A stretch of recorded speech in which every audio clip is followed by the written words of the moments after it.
भगवान शिव की कथा गला खींच रहा है।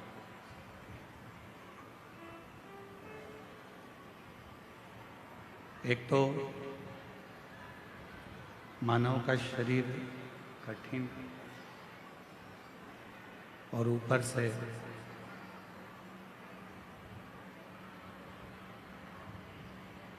मानव देह अगर मान लो कहीं जहाँ तहाँ भटक रहा है तो फिर उस देह की कोई मूलता नहीं।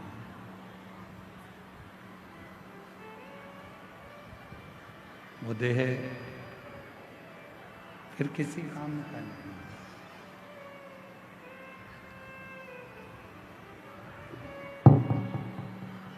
शिव कृपा से,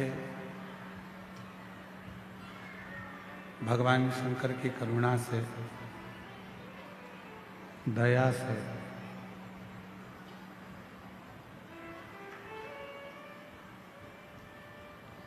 यदि ये मनुष्य का शरीर प्राप्त हुआ है और ये मानव की देह यदि हमको मिली है, प्राप्त हुई है, तो इस मानव की देह को भगवान शिव की अविरल भक्ति में लगाने का प्रयास करिए।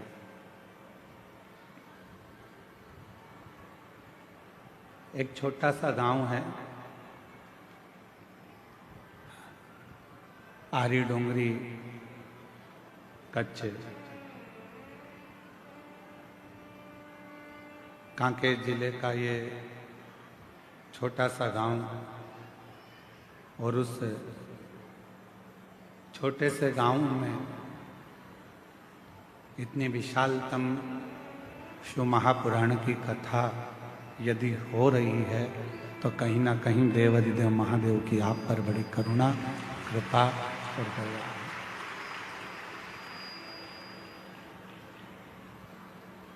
मैं श्री जितेंद्र जायसवाल जी को और उनकी धर्मपत्नी श्रीमती राजकुमारी जी जायसवाल जी को धन्यवाद देता हूँ।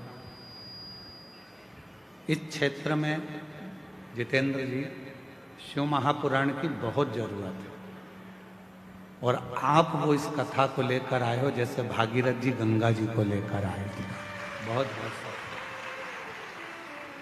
विराट।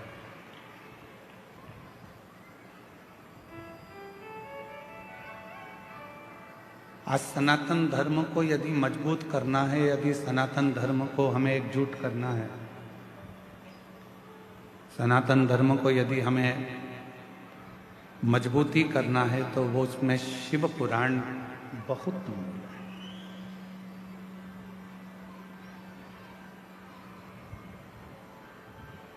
भगवान शंकर की कथा बहुत मूल है और उस कथा की मूलता है आपने मन को परमात्मा में लगाना।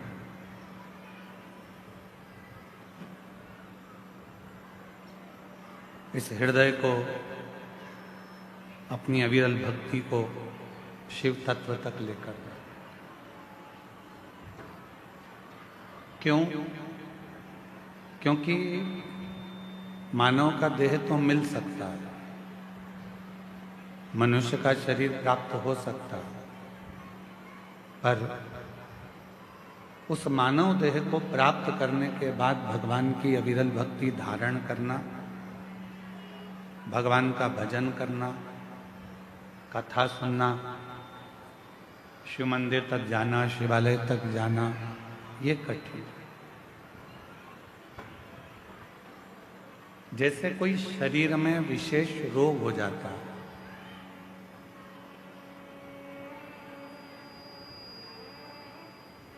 और शरीर में अगर कोई रोग हो गया तो सबसे पहले जरूरी है कि अपने गांव का प्राथमिक चिकित्सा केंद्र जो है, अपने गांव का जो प्राथमिक चिकित्सालय है, हॉस्पिटल है, उस हॉस्पिटल में जाकर अपने शरीर की जांच करें।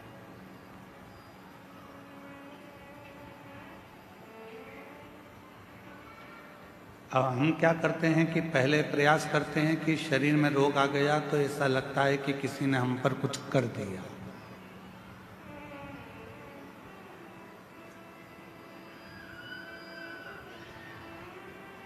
थोड़ा सा शरीर में कष्ट आया तो हमको लगता है, आपको लगता है कि हमारे ऊपर किसी ने कोई विद्या कर दी। पर शिवपुराण इसको नहीं मानता। शिवपुराण तो कहता है कि हमारे पूर्व जन्म का कोई कर्म ऐसा होता है जिस कर्म का भोग आप उस कर्म के भोग को भोगते हैं।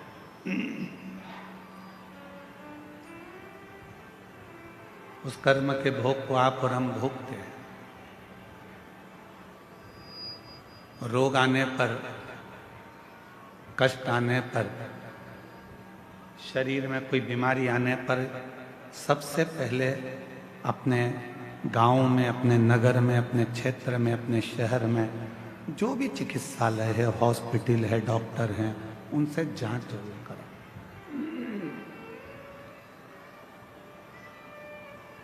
और उसके बाद जब हमारे शरीर का रोग ठीक ना हो तब किसी बड़े हॉस्पिटल में जाकर इस शरीर की जांच कराओ, दवाइयाँ लो, गोलियाँ लो, जांचें कराओ। साथ में ये सब कराते कराते फिर साथ भगवान शिव जी को फिर एक लोटा जल चढ़ाना प्रारंभ। क्यों? दवा के साथ में दुआ की बहुत जरूरत पड़ती है।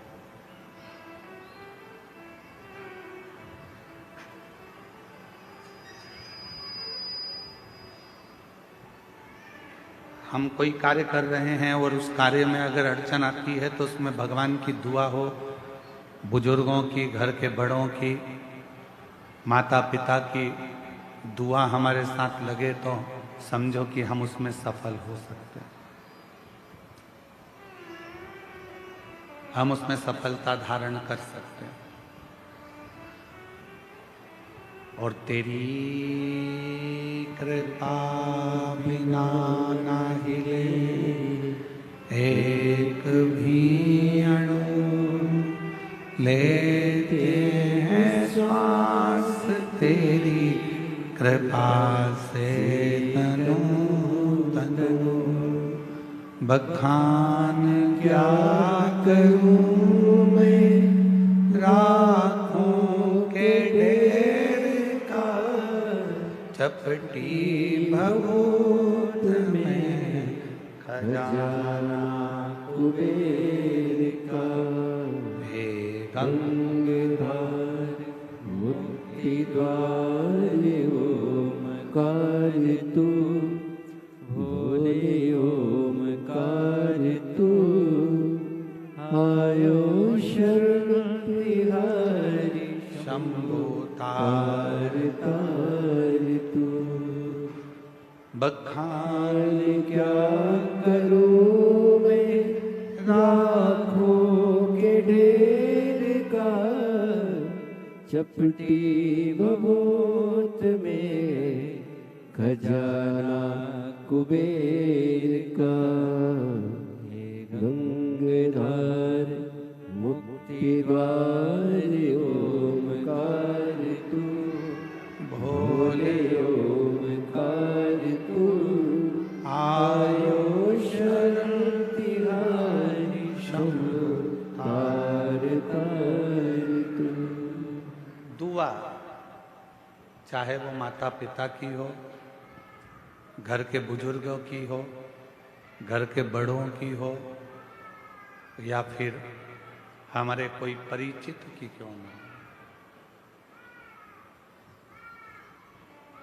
वो दुआ हमारे जीवन में हमें सफलता जरूर देती है, हमें सुख जरूर देती है। शिव महापुराण की कथा कहती है, भगवान शंकर का पवित्र चरित्र कहता है, शिव महापुराण की कथा वर्णन करती है, जब घर से निकलो 2 काम जरूर कर कर निकलो। पहला, घर में जो भगवान का मंदिर है, घर में जो भगवान का देव स्थान है, देवालय है, शिवालय है, उसको नमन करो, प्रणाम करो, विनय करो।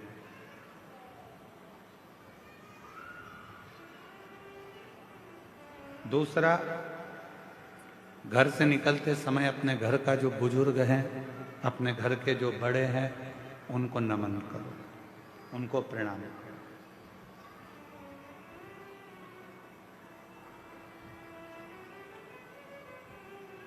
एक परमात्मा का साथ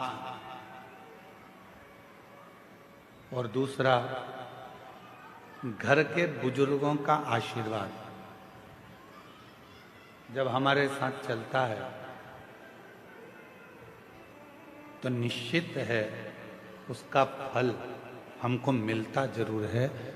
कहीं विघ्न में हम पड़ रहे हैं, कहीं विघ्न में हम घिर गए हों, पड़ गए हों, तो उस विघ्न से निकलने के लिए घर के बुजुर्गों का आशीर्वाद और महादेव की कृपा, ये दोनों ही हमारे लिए श्रेष्ठता देते हैं। दोनों।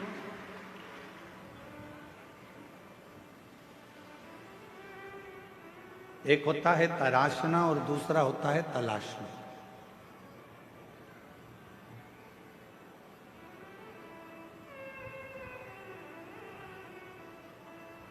एक है तराशना और दूसरा है तलाशना। हम तलाशते रहते हैं, ये वो सब ढूंढते रहते हैं। और तराशने में क्या करते हैं कि हम कुछ ना कुछ बनाने का प्रयास करते हैं, कुछ निर्माण करने का प्रयास करते हैं, कुछ अच्छा करने का प्रयास करते हैं। शिव कथा कहती है, भगवान शंकर का चरित्र कथा है, शिव महापुराण की कथा कहती है, तलाशना संसार में आकर हर व्यक्ति जो इस मृत्यु लोक में जन्म लेता है, पृथ्वी पर जन्म लेता है, वो कुछ ना कुछ तलाशता ही रहता है।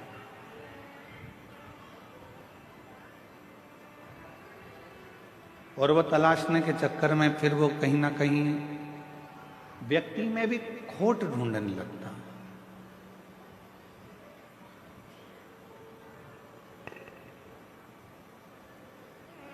व्यक्ति में भी बुराइयां ढूंढने लगता है।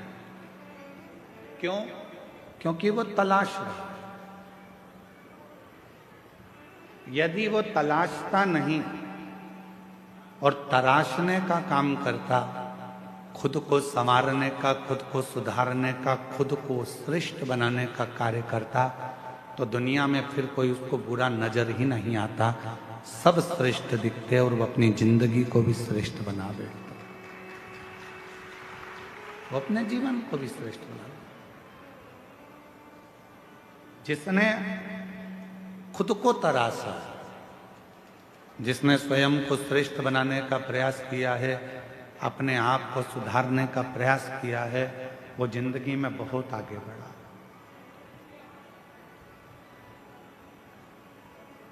वो जीवन में बहुत तरक्की कर। क्या करा? एक सुंदर फल कुबेर जी महाराज ने भगवान शिव जी को भेंट किया। बड़ा सुंदर फल था और वो फल कुबेर जी ने भगवान शंकर को भेंट करा। तो मां पार्वती जी ने उस फल को देखा तो फल बड़ा सुंदर, बहुत सुंदर।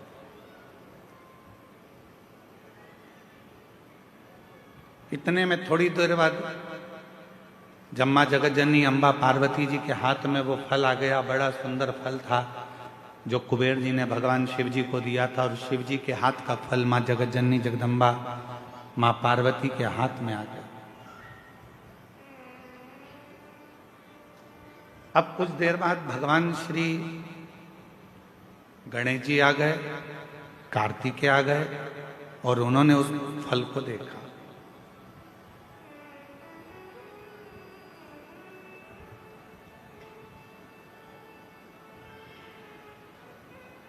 अब इतना सुंदर फल था कि कार्तिकेय जी भी देखकर उसकी ओर थकित रह गए और भगवान श्री गणेश जी महाराज भी उसको देखकर थकित रहे।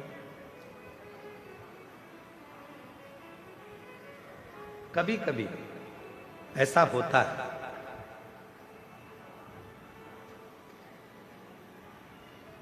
मां को मायके से साड़ी मिलती है, कभी कभी ऐसा होता है और मां को मायके से साड़ी मिलती है, वो साड़ी बहू को भी पसंद आ जाती है और बेटी को भी पसंद आ जाती है। अब थोड़ा चक्कर पड़ जाता है कि वो साड़ी जो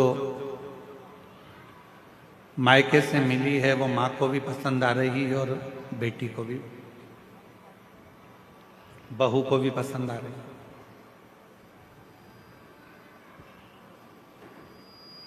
अब मां भी सोच रही है कि साड़ी को मैं पहन लूंगी, और बहू ने विचार करा यदि मम्मी मुझे ये साड़ी दे दें तो मुझे बहुत अच्छी लग रही है, पर मांगूंगी तो अच्छा नहीं लगेगा क्योंकि मम्मी को उनके भाई ने दी, मम्मी को उनके परिवार वालों ने दी। पर फिर भी मन में भाव है कि ये साड़ी मुझे मिल जाए, ये साड़ी मुझे प्राप्त हो जाए। थोड़ी देर बाद बेटी ने उस साड़ी को देखा तो बेटी के मन में भी भाव आ गया कि ये साड़ी मुझे मिल जाए तो अच्छा, इतनी सुंदर साड़ी है, ये साड़ी मैं पहनूं तो अच्छी। माँ को साड़ी अच्छी लग रही है, बेटी को साड़ी अच्छी लग रही है, बहू को साड़ी अच्छी लग रही है। अब ऐसी स्थिति में बेटी भी खड़ी हो गई और बहू भी खड़ी हो गई और कहा मम्मी ये साड़ी हमको दे दो। तो अब सास करेगी क्या, माँ करेगी क्या, बेटी को दूं कि बहू को दूं? बहू को दूंगी तो बेटी को बुरा लग जाएगा और बेटी को दूंगी तो बहू को बुरा लग जाएगा। संशय पड़ गया। उसी तरह फल अच्छा है, कुबेर जी ने दिया है, वो फल भगवान देवाधिदेव महादेव के पास आ गया। भगवान शंकर जी ने वो फल पार्वती जी को दे दिया। पार्वती जी के हाथ में वो फल जो दिखा, उस फल को लेने की कामना श्री गणेश जी के मन में भी आ गई और षडानंद कार्तिकेय जी के मन में भी। दोनों के मन में ये भाव है कि ये फल हमें मिल जाए, ये फल हमें प्राप्त हो। जो कार्तिकेय बाबा ने देखा और कार्तिकेय जी देखकर बोले कि इतना सुंदर फल है माँ, ये फल आप मुझे दे दीजिए, बड़ा सुंदर फल है, ये फल मुझे मिल जाए। थोड़ी देर बाद गणेश जी आए तो गणेश जी ने भी कह दिया कि ये फल मुझे मिल जाए। उसी समय भगवान शिव का ध्यान गया और भगवान शंकर ने उसी पल कह दिया, जो पृथ्वी की परिक्रमा पहले कर कर आएगा, जो पृथ्वी की परिक्रमा पहले कर कर आएगा, ये फल उसी को दिया जाए। कभी कभी मेरी माताओं से निवेदन है, अगर साड़ी का चक्कर पड़ जाए कि बहू को दूं कि बेटी को दूं, तो कह देना 1 साल तक जो घर के पूरे बर्तन मांजे साड़ी उसी को दे दी।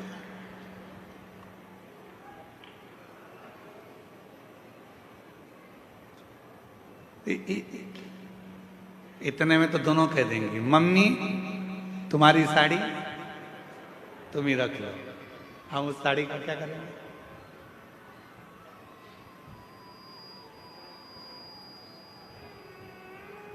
पर फल की लड़ाई थी। षडानंद कार्तिकेय जी भी परिक्रमा करने गए और भगवान श्री गणेश जी भी परिक्रमा करने गए। एक चूहे पर बैठ गए, गला पकड़ रहा है बेटा माई। एक चूहे पर बैठ गए और एक मोर पर बैठ गए। और दोनों परिक्रमा करने के लिए चल दिए।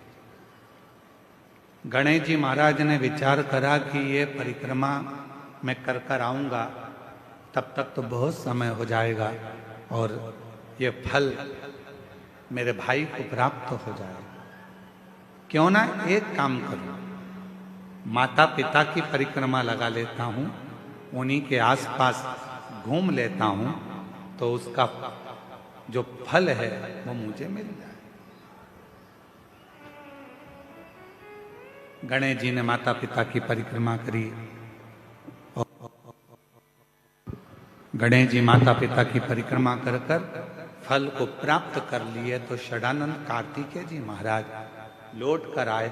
उन्होंने देखा कि गणेश जी तो प्रथम गिनती में आ गए, माता पिता की परिक्रमा कर कर उनको फल भी मिल गया, पर मुझे तो कुछ प्राप्त ही नहीं।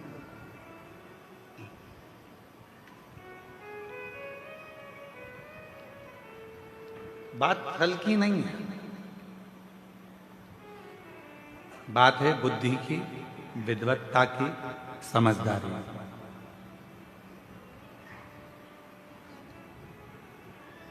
दुनिया का ऐसा कोई फल नहीं है जो आपको नहीं मिल सकता। दुनिया का ऐसा कोई काम नहीं है जो पूरा नहीं हो सकता।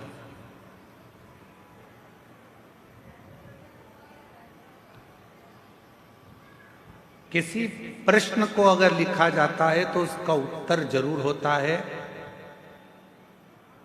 कितने भी बड़े ताले लग जाएं, कितनी बड़ी भी तिजोरी बन जाए, उसकी चाबी जरूर होती है।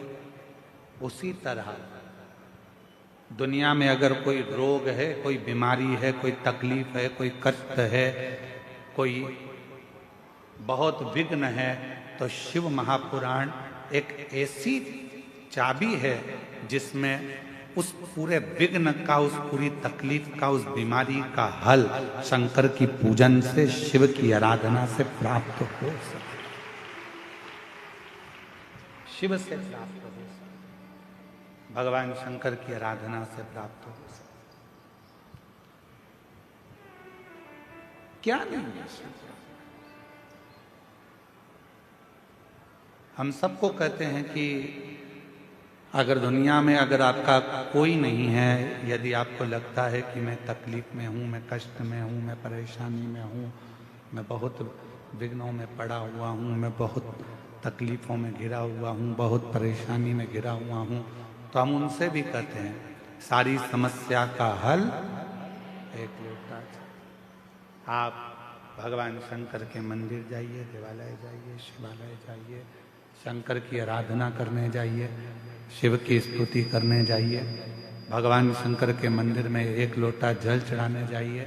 आपकी जिंदगी के जितने दुख होंगे, जितनी तकलीफें होंगी, जितने कष्ट होंगे, वो मिटेंगे।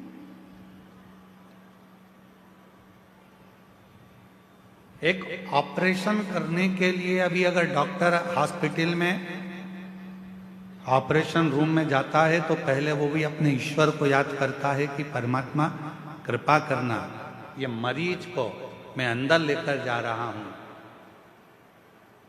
ये हाथ भले मेरे होंगे, मैं भले कितना भी साइंस पढ़ा हूं, चाहे मैंने कितना भी विज्ञान पढ़ा हो, पर आखिरी में श्वासें देना तेरा काम है, इसकी श्वास चलती रखना, इतनी कृपा जरूर कर देना, इसको ठीक कर।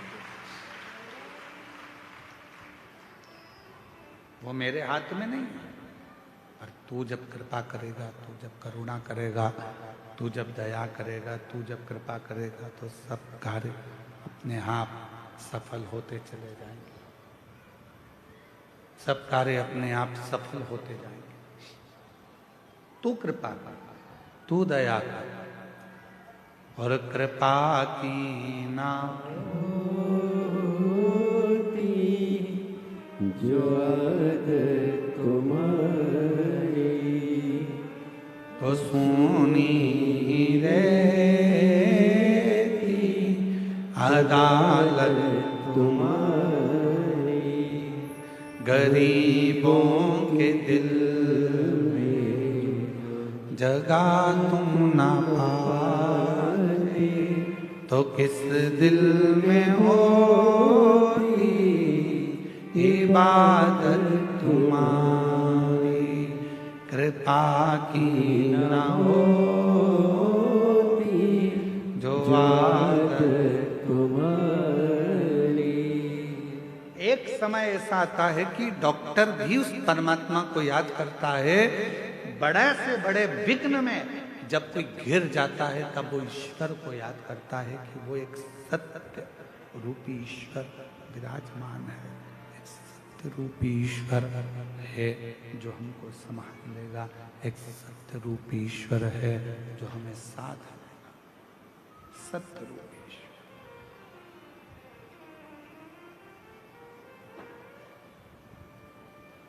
इसमें से चिड़चिड़ आवाज आ रही है तो थोड़ी देर सही चलता है, थोड़ी देर गड़बड़ हो रहा है, फिर चिड़चिड़ बोल के फिर बंद हो जाता है, फिर चालू होता है। सत्य रूपी ईश्वर है जो संभाल सकता। अब आप लोग यहाँ कथा श्रवण करने के लिए आए हो, यहाँ पहुंचे हो शिव महापुराण की कथा में, भगवान शंकर की आनंदमय कथा का रसतत्व ग्रहण करने के लिए आए। किसके भरोसे आए? हमारे भरोसे पर, किसी व्यक्ति के भरोसे पर नहीं। आप शिव पुराण की कथा यदि श्रवण करने के लिए कच्चे गांव तक, कांकेर जिले तक पहुंचे हो तो वो किसी के भरोसे नहीं, देवाधिदेव महादेव के भरोसे पर कथा श्रवण करें। किसी व्यक्ति विशेष के भरोसे पर कथा नहीं।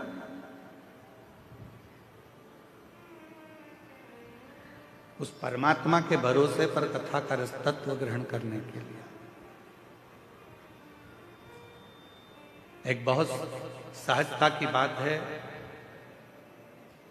अपने घर की चाबी रोड पर चलने वाले व्यक्ति के हाथ में देकर आ जाते हो क्या? झम के बोलो जरा, अरे बोलो तो नहीं। एक पड़ोसी इधर रहता है, इसको कहते हैं पड़ोसी, इसको कहते हैं अड़ोसी, और पीछे वाले को कहते हैं धड़ोसी। ठीक है, एक इधर रह रहा है, एक उधर रह रहा है, एक पीछे रह रहा है। इससे भी पहचान है, इससे भी पहचान है, और उससे भी पहचान है। चाबी किसको देकर आते हो? जिस पर तुम्हारा पूरा भरोसा है, चाहे वो फिर 2 घर छोड़कर रहता हो, चाहे फिर वो 8 घर छोड़कर रहता हो, चाहे फिर वो पीछे रहता हो, या भरोसा नहीं है तो तुम अपना कोई रिश्तेदार भी है उसको भी चाबी नहीं देते। अगर भरोसा है तो वो चाबी आप अपने नौकर को भी दे देते हो। भरोसा है तो चाबी फिर किसी को भी देकर आओगे, तुम्हें विश्वास है कि मेरा घर ये संभाल लेगा। ये चाबी अगर मैं इसको देकर जाऊंगा ये देख लेगा। फिर वो नौकर क्यों? फिर तुमने भरोसा रिश्तेदार पर भी नहीं करा, पड़ोसी पर भी नहीं करा, अड़ोसी पर भी नहीं करा, दड़ोसी पर भी नहीं करा। वो चाबी आपने अपने नौकर को, एक सेवक को, एक चाकर को वो चाबी आपने दे दी, वो चाबी आपने प्रदान कर दी।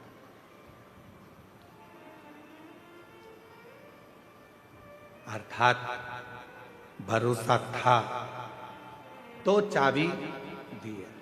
शिव महापुराण की कथा भी यही कहती है, कोई भी काम करो, तुम्हारा मन पड़ जाए उस काम में आगे बढ़ जाओ, पर इतना याद रखना अपने भरोसे की चाबी परमात्मा के हाथ में, शिव जी के हाथ में देकर फिर जाना।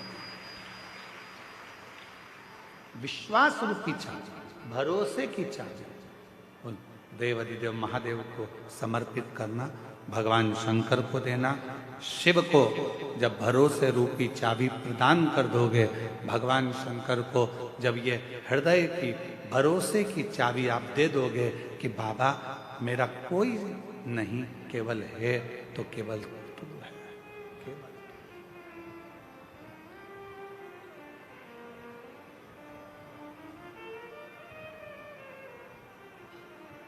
जब कोई नहीं आता भोलेनाथ आता है, जब कोई नहीं आता भोलेनाथ आता है, मेरे दुख के दिनों में वो बड़ा काम आता है। महाराज जब दुनिया का कोई नहीं आएगा, कोई नहीं पहुंचेगा, तब मेरा देव अधिदेव महादेव, मेरा ओघड़दानी, मेरा शंभु, मेरा त्रिकालदर्शी, मेरा कैलाशी अविनाशी, जिस पर तुमने भरोसा किया है, जिस पर तुमने विश्वास किया है, जिस पर तुमने पूर्ण भरोसा किया है, वो शिव तुम्हारे साक्षी, वो शंकर तुम्हारी साक्षी।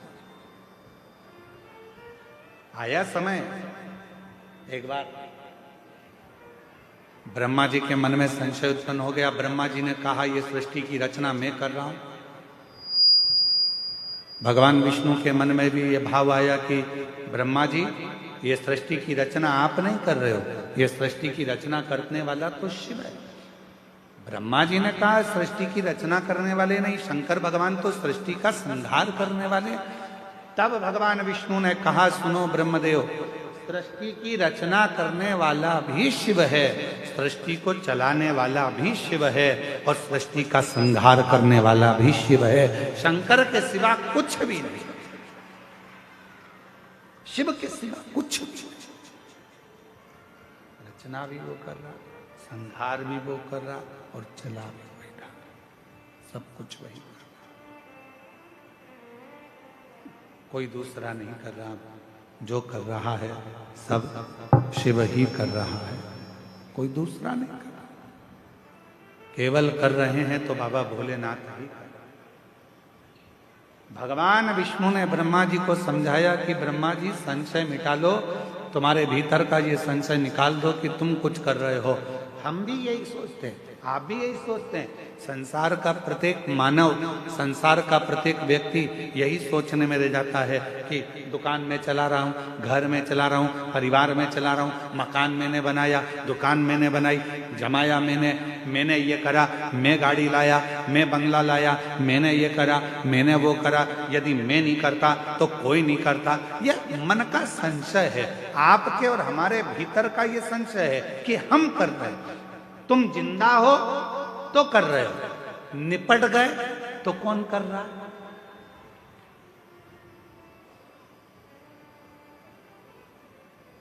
क्या रोटी नहीं मिलेगी मरने के बाद? क्या घर नहीं चलेगा मरने के बाद? क्या परिवार नहीं चलेगा मरने के बाद? शिव महापुराण की कथा कहती है, यह हमारे भीतर का संशय है कि मैं कर रहा हूं। संशय को मिटाओ और अपने भीतर एक बात लेकर आओ कि हम जब जन्म लिए, हमारा जब जन्म हुआ, हम जब पैदा हुए, हमारा जब जन्म हुआ, उस समय पर हमको ये भी नहीं मालूम था कि हम कच्चे गांव में जन्म लेंगे कि रायपुर में जन्म लेंगे।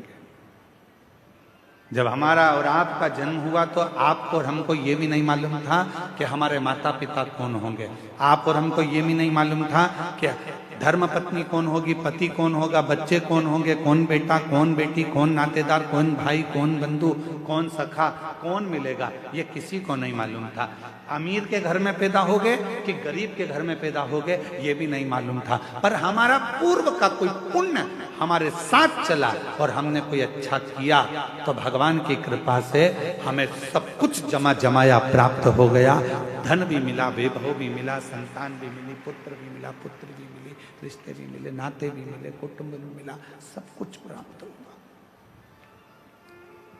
हमने जो जो सोचा था वो सब हमको प्राप्त हो गया, हमारा सब कुछ। फिर हम क्यों विचार करें, फिर हम क्यों सोचें, फिर हमें क्यों विचार करना, क्यों सोचना कि ये मैं कर रहा हूं या मैं करा रहा हूं? कुछ भी नहीं। मेरा आपकी कृपा से सब काम हो रहा है, मेरा आपकी कृपा से सब काम हो रहा है। कर करते हो भोले बाबा, मेरा नाम हो रहा है। करते हो भोले बाबा, मेरा नाम हो रहा है। मेरा आपकी कृपा से सब काम हो रहा है। हम कुछ नहीं कर रहे, सब करने वाला मेरा शिव है। घर किसका, गाड़ी किसकी, बंगला किसका, सब उसका, आपका और हमारा कुछ नहीं। हो सकता है आप में कोई ऐसा बेटा हो जो जन्म लिया हो तो मकान को साथ लेकर आया हो सकता है।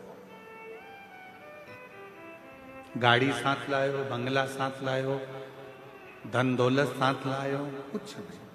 कितनी विचित्र रीति है मेरे परमात्मा की, कितनी विचित्र रीति है मेरे भोले बाबा की कि जोड़ते तुम हो, लाते तुम हो, कमाते तुम हो और ऐश करते हैं आने वाली पीढ़ी के लोग, आने वाली पीढ़ी के।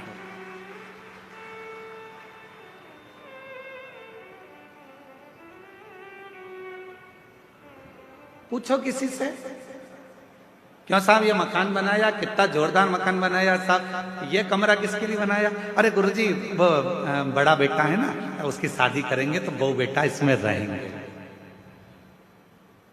ओ गुरुजी ये जो कमरा है इसमें छोटे बहू बेटा रहेंगे। मकान किसने बनाया? पिताजी ने। बंगला किसने बनाया? पिताजी ने। मेहनत किसने करी? पिताजी ने। दादाजी पिताजी मेहनत करते करते करते करते करते करते छोटे से मकान में रहते रहते अपनी पूरी जिंदगी को निकाल देते हैं और आने वाला विचार क्या करते हैं कि मेरा बेटा, मेरी बहू, मेरी बेटी, मेरा दामाद, मेरा परिवार सब सुखी रहे, ये अच्छे से रहें, इनका घर अच्छे से रहे, ये दोनों इस कमरे में रहेंगे, ये लोग इधर रहेंगे, वो लोग उधर रहेंगे। और जैसे जैसे बुढ़ापा बढ़ते चले जाता है, मालूम पड़े तुम जिस कमरे में रहने का विचार कर रहे थे, समय आने पर वो कमरा भी बच्चों को देना पड़ जाता है और फिर एक दिन हॉल में पलंग डालकर दोनों को रहना पड़ जाता है, आते जाते लोगों को देखना पड़ जाता है। किसके लिए कमाया, किसके लिए सुख देखा? शिव पुराण कहती है कुछ भी मेरा नहीं है, तुम्हारा क्या है? शिव महापुराण में भगवान ने पूछा कि तुम्हारा क्या है? तो भगवान देवादिदेव महादेव के सम्मुख में भगवान विष्णु से जब ब्रह्मा जी ने कहा आप कहते हो कुछ भी मेरा नहीं है, सब करने वाला देवादिदेव महादेव है, तो मेरा क्या है? तब भगवान विष्णु ने कहा संसार का मनुष्य हो, चाहे देवता हो, गंधर्व हो, अप्सरा हो, चाहे पशु हो, पक्षी हो, चाहे किन्नर हो, चाहे मनुष्य हो, उसका जो समय चल रहा है, जिस समय पर आप जो कार्य कर रहे हैं वो समय तुम्हारा है। उस समय में कुछ अच्छा करने का प्रयास कर लो, फिर जिंदगी श्रेष्ठ बनना प्रारंभ हो जाए। वो समय तुम्हारा।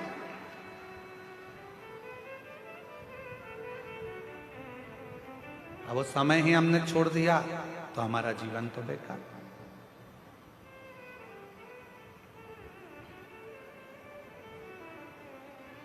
अपने समय को पकड़ो, वो समय छोड़ना नहीं। उस समय को पकड़कर भगवत भजन में जब मन को लगाओगे, शिव की आराधना करोगे, भगवान शंकर को एक लोटा जल चढ़ाओगे, शिव महापुराण की कथा का रसपान करोगे, तो वो समय तुम्हारे अनुकूल सुख प्रदान करेगा। तुम्हारे वो एक लाइन हमारे निखिलेश भैया बहुत अच्छी गुनगुनाते हैं, मेरी गाड़ी मेरा बंगला,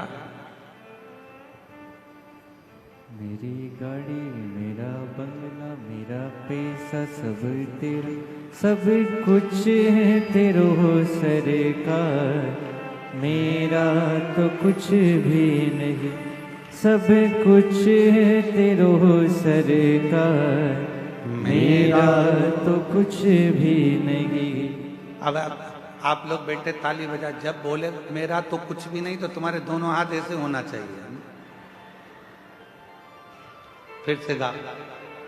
मेरी गाड़ी मेरा बंगला मेरा पैसा सब तेरा, सब कुछ है तेरो सरकार, मेरा तो कुछ भी नहीं।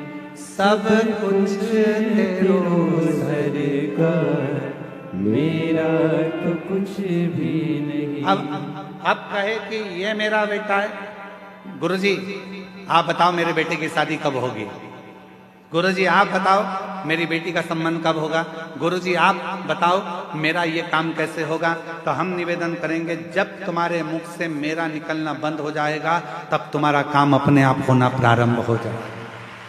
जब तक तुम कह रहे हो ये मेरा बेटा है, ये मेरी बेटी है, ये घर मेरा है, परिवार मेरा है, जिस दिन तुमने सोच लिया शिव जी की कृपा से ये पुत्र है, शिव जी की कृपा से ये पुत्री है, शिव जी की कृपा से ये बंगला है, शिव जी की कृपा से ये सब काम हो रहा है, तो फिर तुम्हारा कुछ भी नहीं है। तुम्हारा घर परिवार, बेटा बेटी, कुटुंब, कबीला, मकान, गाड़ी, सब कुछ शंकर चलाएंगे, सबका व्यवस्था शिव करेंगे। तुम्हें कुछ नहीं सोचना, तुम्हें तो शंकर के आश्रित हो जाना, शिव के आश्रित।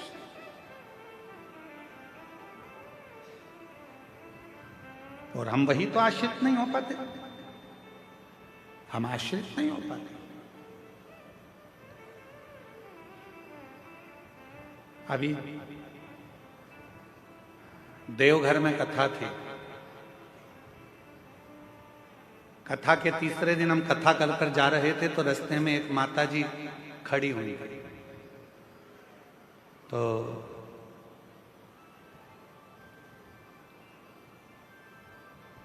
हमने गाड़ी वाले से कहा कि थोड़ा रोको, बेचारी एकांत में वहां जंगल की ओर खड़ी है, क्या बात है पूछे तो सरी। तो हमने पूछा कि माता जी आप क्यों खड़ी हो? तो कहा गुरुजी एक बहन जी मेरी चप्पल पहन के गई है और वो कहकर गई है मैं अब भी आ रही हूं। तो मैंने कहा चप्पल तुम्हारी थी? हाँ। वो आएगी? हमने कहा तुम्हारे दिमाग से निकाल दो कि चप्पल तुम्हारी थी, छोड़ो, जाने का प्रयास करो, शाम हो रही है, अंधेरा हो जाएगा कुछ देर में, क्यों इंतजार कर रही हो? अगर मिलना होगी तो कहीं रास्ते में ही मिल जाएगी। अब वो महिला थोड़ी दूर चली और थोड़ी दूर चलने पर उसको उसकी सहेली मिल गई। हमारी गाड़ी तेज स्पीड में आगे बढ़ी तो हमने देखा वो खुश थी। फिर रोक कर पूछा जी जी क्या बात है? अरे गुरुजी वो तो खुद मुझे ढूंढ रही थी, ढूंढते ढूंढते आगे निकल गई थी और मेरी चप्पल मुझे यहाँ प्राप्त होगा, मिलेगा। जिस दिन हमने ये विचार कर लिया कि मेरा है मेरा है मेरा है मेरा है मेरा है, तो वह हमसे छूटता चले जाएगा। और जिस दिन हमने सोच लिया ये सब कुछ तेरा है, तब कुछ भी नहीं छूटेगा। परमात्मा उसको वापस लाकर हमारे करीब में छोड़ता चले जाएगा, छोड़ता। और मैंने तेरे ही भरोसे बाबा, तेरे ही भरोसे हवा बिच उड़ती जवानी बाबा, डोर तो छड़ी नावे कटी जावागी भोले मैं तेरी पतंग, शंभू मैं तेरी पतंग। भगवान नारायण जी ने, भगवान विष्णु ने ब्रह्मा जी को समझाया, ए ब्रह्मदेव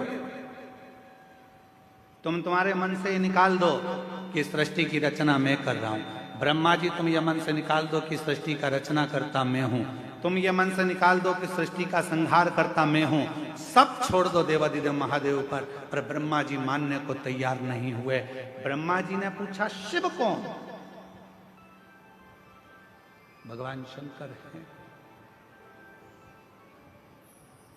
ब्रह्मा जी ने विचार किया कि शिव है कौन? कौन भगवान शिव? ब्रह्मा जी कहते हैं मैं इस बात को नहीं मानता कि ये सृष्टि शिव चला रहे हैं। मैं इस बात को नहीं मानता। मैं इस बात को स्वीकार, मैं नहीं मानता हूं इस बात को कि शिव चला रहे हैं, शिव साथ रहे हैं। शिव कौन है?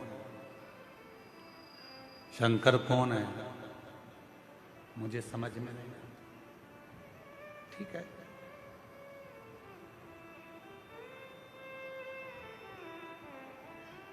ब्रह्मा जी ने भगवान शिव को जानने के लिए एक विशाल पर्वत को घुमाना प्रारंभ किया। विशाल पर्वत। भगवान विष्णु और ब्रह्मदेव दोनों मिलकर उस पर्वत को घुमा रहे हैं। अब किसी ने पूछा शंकर भगवान को जानने के लिए पर्वत घुमाया। हमारा निवेदन है भगवान को जानने के लिए उन्होंने पर्वत घुमाया। आपसे निवेदन है भगवान शंकर को जानने के लिए आप पर्वत मत घुमाओ, बस थोड़ा सा दिल घुमा लो, थोड़ा सा मन घुमा लो, थोड़ा सा दिल को शिव तक लेकर चले जाओ, भगवान प्राप्त हो जाएगा, शिव मिल जाएगा। शिव की प्राप्ति का केंद्र बिंदु है अपने मन को थोड़ा सा टर्न करें, थोड़ा मोड़ दीजिए।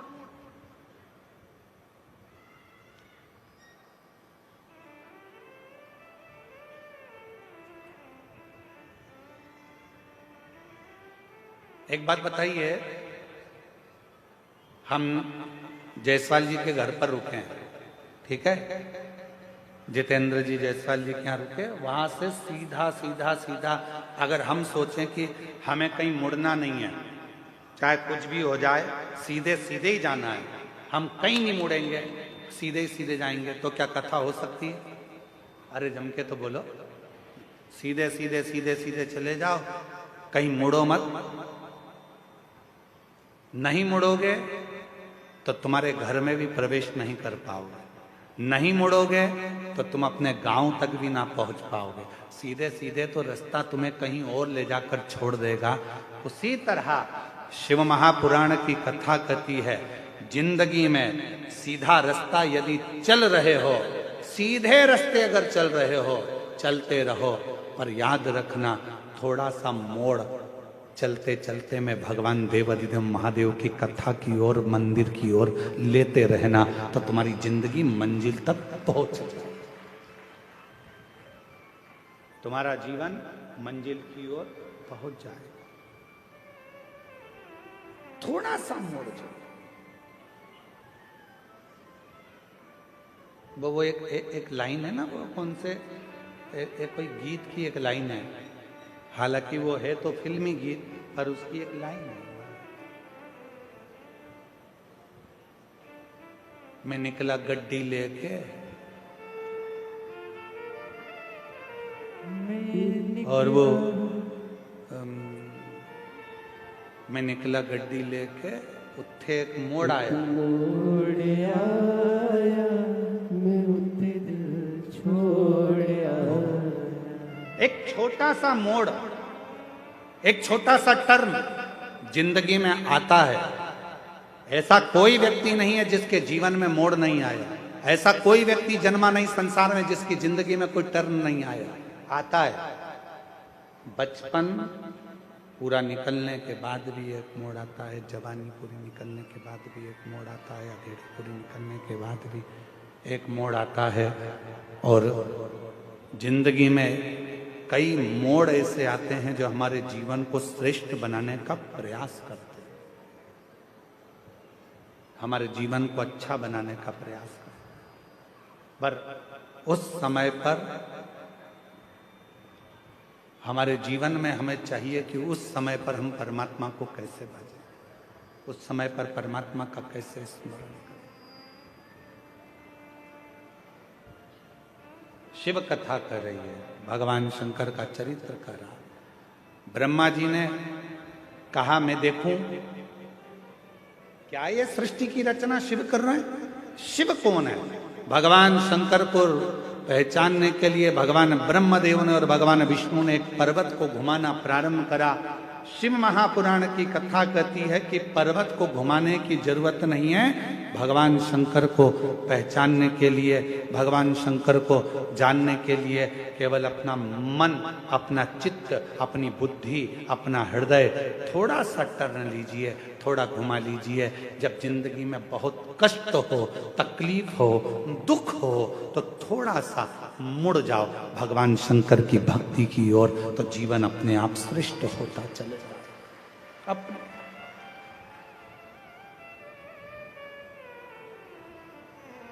और मैंने तेरे ही भरोसे बाबा, तेरे ही भरोसे हवा विच उड़ती जागी बाबा, डोर हनु छठी नामे कटी जावागी।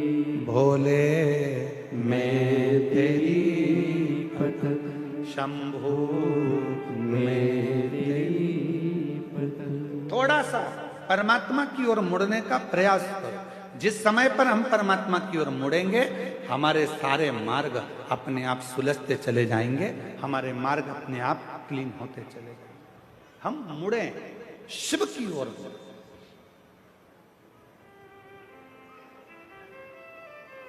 घुमाया पर्वत, एक विशाल शिवलिंग की आकृति प्रकट हो गई। भगवान शंकर का एक शिवलिंग प्रकट हो गया और शिवलिंग की एक आकृति प्रकट हुई। उस शिवलिंग की आकृति में से आवाज आई कि ब्रह्मा जी क्या चाहते हो, विष्णु जी क्या चाहते हो। उस शिवलिंग की आकृति में से आवाज आ रही।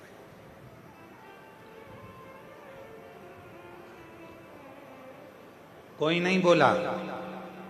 भगवान ब्रह्मा जी ने कहा कि जानना चाहिए कि इस शिवलिंग का चरण कहाँ है और इस शिवलिंग का शीश कहाँ है। उसको जानने के लिए ब्रह्मा जी ने भगवान विष्णु जी से कहा कि तुम चरण ढूंढने के लिए जाओ, मैं शीश ढूंढने के लिए जाता हूं। और भगवान नारायण उस शिवलिंग का शीश ढूंढने के लिए ऊपर जाने, भगवान विष्णु ब्रह्मा शीश ढूंढने के लिए ऊपर जाने लगे और भगवान नारायण चरण ढूंढने के लिए नीचे की ओर जाने लगे, नीचे की ओर। पर भगवान नारायण को भगवान शंकर जी के शिवलिंग का शीश नहीं मिला। कई लोगों के मन में संशय उत्पन्न होता है, कई लोगों के मन में संशय रहता है, मैं शिव जी को जल चढ़ाऊंगी, भगवान शंकर मेरी बात मानेंगे कि नहीं मानेंगे। मैं शंकर भगवान का भजन करूंगी, शिव जी मेरी बात मानेंगे कि नहीं मानेंगे। मैं शंकर जी से प्रार्थना करती हूँ, शिव जी मेरा झोली भरेंगे कि नहीं भरेंगे। भगवान शंकर मेरी गोदी भरेंगे कि नहीं भरेंगे। मैं शिव जी से प्रार्थना करती हूँ, शिव मेरी बात मानेंगे कि नहीं मानेंगे। आपके मन में अगर संशय है, होगा कि नहीं होगा, सुनेंगे कि नहीं सुनेंगे, भगवान ऐसा करेंगे कि नहीं करेंगे, तो याद रख लेना वो काम कभी सफल नहीं हो सकता। जिस दिन तुमने सोच लिया कि मैं शंकर जी के मंदिर में जाऊंगी, लोटा भर के जल चढ़ाऊंगी, मैं कच्चे गांव जाऊंगी, मैं कांकेर जिले में पहुंचकर शिव महापुराण की कथा पंडाल में बैठकर सुनूंगी और मेरा विश्वास कहता है कि मेरा शंकर भगवान मेरी झोली भरेगा, मतलब भरेगा जरूर, ये निश्चित, वो सुनेगा जरूर। आपके मन में जब संशय उत्पन्न हो जाता है, आपके मन में जब संशय पैदा हो जाता है, होगा कि नहीं होगा, करूं कि नहीं करूं, होगा मैं पशुपति व्रत करूंगी, ये काम होगा कि नहीं होगा, मैं सोमवार का व्रत करूंगी, ये काम होगा कि नहीं होगा, मैं 16 सोमवार करूंगी, ये काम होगा कि नहीं होगा, मैं शिव चर्चा करूंगी, ये काम होगा कि नहीं होगा। जब तुम्हारे मन में दो संशय चल रहे हैं तो वो काम कभी नहीं होता। और तुम्हारे मन में जब पूर्ण भरोसा, पूर्ण विश्वास दृढ़ हो जाता है कि मैं पशुपति व्रत चालू कर रही हूं और ये विश्वास के साथ चालू कर रही हूं, एक पशुपति व्रत करा उसमें मेरे को संशय था, पर अब मैं जो पशुपति व्रत कर रही हूं ये मेरा विश्वास कहता है, प्रेशर नहीं आ रहा है साउंड में, ये मेरा विश्वास कहता है कि मेरा ये कार्य जरूर होगा, तो निश्चित है कि वो कार्य पूर्ण जरूर होगा। क्यों? क्योंकि हमने वो विचार कर लिया, हमने वो सोच। आप में से कितने लोग हैं जिन्होंने पशुपति व्रत करे? हाथ उठाओ जरा। सबने करे? रखो रखो वापिस से। पूर्ण भरोसे से करे ना? पूर्ण विश्वास के साथ, पूर्ण भरोसे के साथ करे ना? दो मन बनाकर यदि हमने पशुपति व्रत करा है, दो मन बनाकर यदि हमने 16 सोमवार का व्रत करा है, दो मन बनाकर यदि हमने कोई भी उपास या व्रत करा है, वो व्रत कभी पूर्ण नहीं होता। इसलिए व्रत करने से पहले अपने मन को पूर्ण प्रबलता से पक्का बना लो कि मैं 16 सोमवार का व्रत कर रही हूं, 16 सोमवार मेरे पूरे होंगे और मेरा भोले बाबा ये काम करेगा। मैं पशुपति व्रत कर रही हूं, 5 व्रत पूर्ण होंगे और मेरा बाबा ये करेगा। विश्वास दृढ़ता में उसको जोड़। एक पत्र है, अच्छा है, देखिए।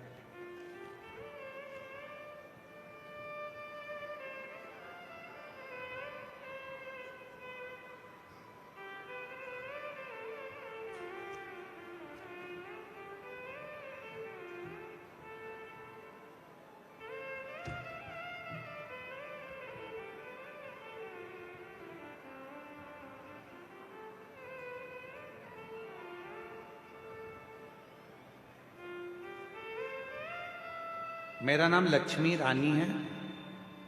मैं सहसपुर लोहारा कवर्धा जिला से हूँ। कहीं बैठी हो तो हाथ हिला सकती हैं। अगर कहीं बैठी हो तो हाथ हिला सकती हैं। मेरा नाम लक्ष्मी रानी है। मैं सहसपुर लोहारा कवर्धा जिला से हूँ। कहीं बैठी हों तो हाथ हिला सकती हैं, और अगर आई हों तो एक बेलपत्र लेने के लिए आ सकती हैं। मेरा बेटा का जन्म 2018 में हुआ था। ऑपरेशन से मेरी डिलीवरी हुई थी। उसके 2 वर्ष बाद जिस जगह पर ऑपरेशन हुआ था उस जगह पर गठान हो गया था, जिसके कारण मुझे चलने फिरने में परेशानी होने लगी।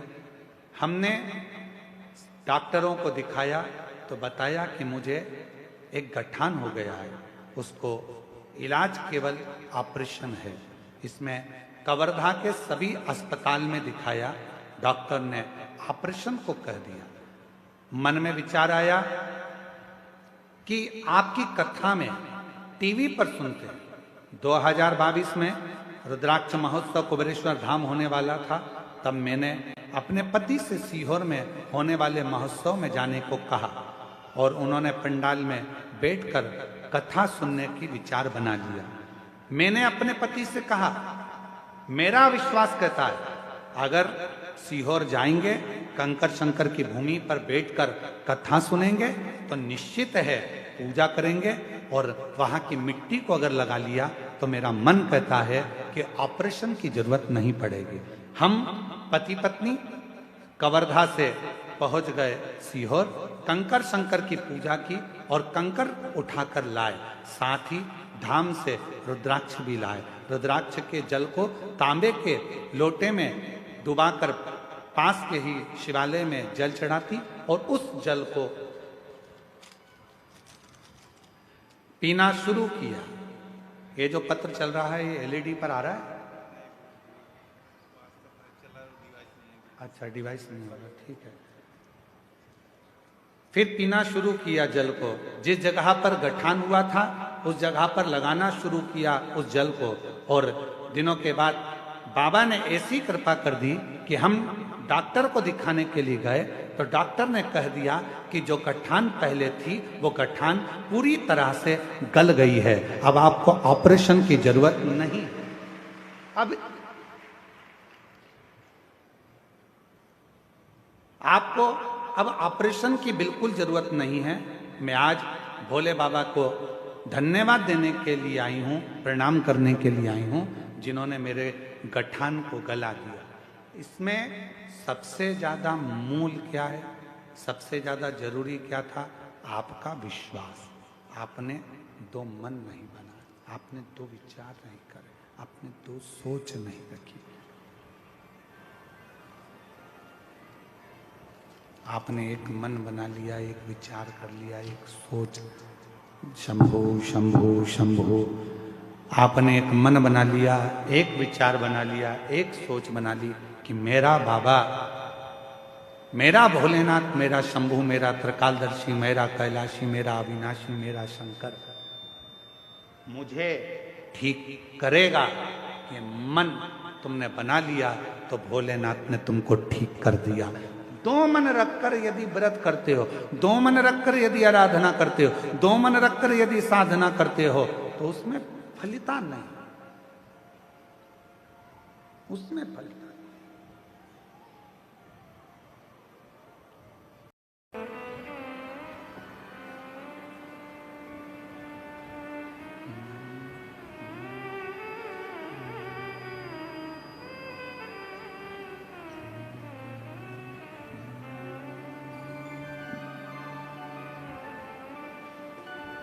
श्री शिवाय नमस्तु, श्री शिवाय नमस्तु, श्री शिवाय नमस्तु, श्री शिवाय नमस्तु, श्री शिवाय नमस्तु। भोला सब दुख काटो मारा, ओ भोला सब दुख काटो मारा। शिव शंकर जपो तेरी माला, भोले बाबा जपो तेरी माला। भोला सब दुख काटो मारा, ओ भोला सब दुख काटो मारा। वेश मंगल मंगलकारी, वेश मंगल मंगलकारी। शमशान निवासी हमारा, शमशान निवासी हमारा, ओ भोला सब दुख काटो मारा। ओ भोला सब दुख काटो मारा।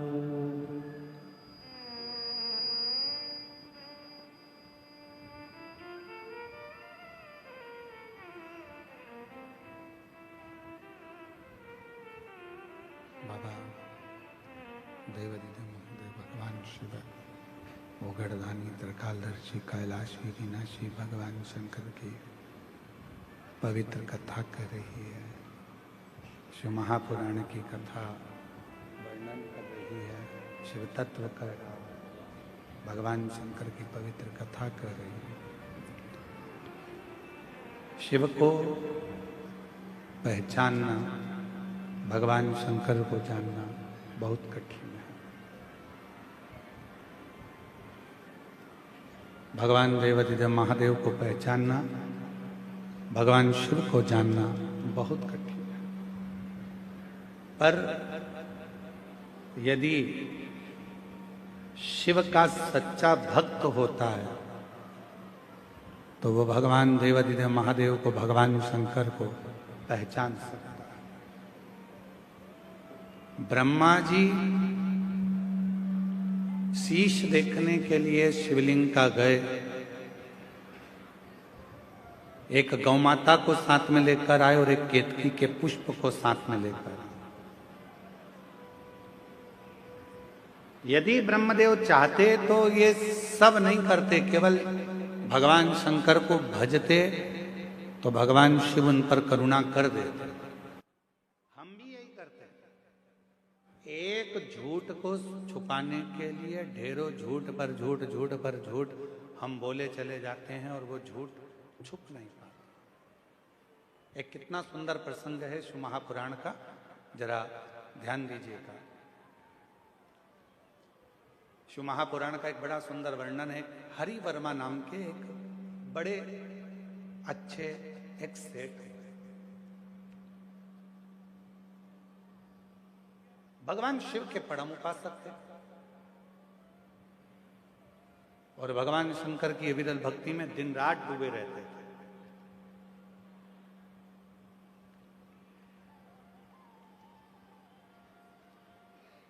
दूर दूर जाते, व्यापार करते और उस व्यापार को बढ़ाने का प्रयास। ऐसा कौन व्यक्ति है जो अपने व्यापार को नहीं बढ़ाएगा? ऐसा कौन व्यक्ति है जो अपने घर को नहीं बढ़ाएगा?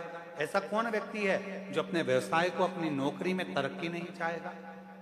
एक साधारण सा व्यक्ति है, वो भी ये सोचता है कि आने वाले समय में मुझे अच्छा पद मिले, प्रतिष्ठा मिले, मेरा पद बढ़े, मेरी कुर्सी बढ़े, मेरी प्रतिष्ठा बढ़े, मुझे भी कोई अच्छे और स्टार लगे। हर व्यक्ति ये चाहता है, मेरा व्यापार बढ़े, मेरा व्यवसाय बढ़े, मेरा मकान बढ़े। हर व्यक्ति ये चाहता है। पर निवेदन है, जैसे हम व्यापार को बढ़ाने का प्रयास करते हैं, जैसे हम मकान को बढ़ाने का प्रयास करते हैं, जैसे हम प्रमोशन को बढ़ाने का प्रयास करते हैं, जैसे हम नौकरी को बढ़ाने का प्रयास करते हैं, शिव महापुराण की कथा कथी है, वैसा ही थोड़ा सा प्रयास भगवान शंकर की भक्ति को बढ़ाने का भी करते रहो, जिससे हमारे जीवन के मार्ग सुलझते चले जाए। अब हरि वर्मा एक ऐसा सेठ जो भगवान शिव का उपासक भी था, सत्कर्म भी करता था, अच्छा कार्य भी करता था, पर अच्छे कार्य को करते करते करते करते समय बीतते बीतते निकल गया। और महाराज, उनका एक पुत्र था और वो पुत्र हरि वर्मा का, उसका नाम था बंसी।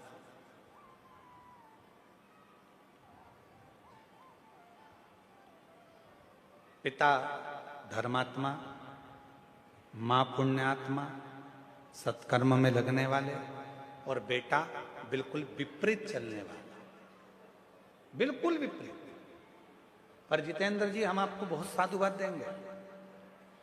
आज आपके आर्यन बेटा हमको लेकर आ रहे थे, तो उनका हमने ड्रेसअप देखा, तो हमने कहा कि बेटा ये तो ड्रेस एक विद्वान पंडित का होता है, और तुमने जो ड्रेस धारण करी है, तो वो कहते हैं कि हमारे मम्मी पापा को हम ये पहनते हैं ना गुरुजी, धोती लपेटते हैं या धोती बांधते हैं, तो उनको अच्छा लगता है, इसलिए हमने ये ड्रेस धारण करी। हम आपको धन्यवाद देते हैं कि अपने बच्चों में आपने ये संस्कार दिए कि सनातन धर्म की पोशाक क्या होना चाहिए, सनातन धर्म का स्वरूप क्या होना चाहिए। उसके लिए हम आपको धन्यवाद दें, बहुत बहुत साधुवाद है। अब जो हरि वर्मा थे, धर्मात्मा थे, पुण्यात्मा थे, सत्कर्मी थे, भजनावली थे, कीर्तनी थे, सब कुछ करते थे, अच्छे से अच्छा कार्य करते थे, सब श्रेष्ठ कर्म करते थे, सब श्रेष्ठ कार्य करते थे। पर उनका जो पुत्र था बंसी, वो उनके कहने पर नहीं चलता था। पिताजी कहते थे कि ये कार्य करो, वो करता नहीं। पिताजी कहते थे इस कार्य को करो, वो करता नहीं, उस कार्य को करता ही नहीं। शंभो करने को याद तो नहीं होता। महाराज,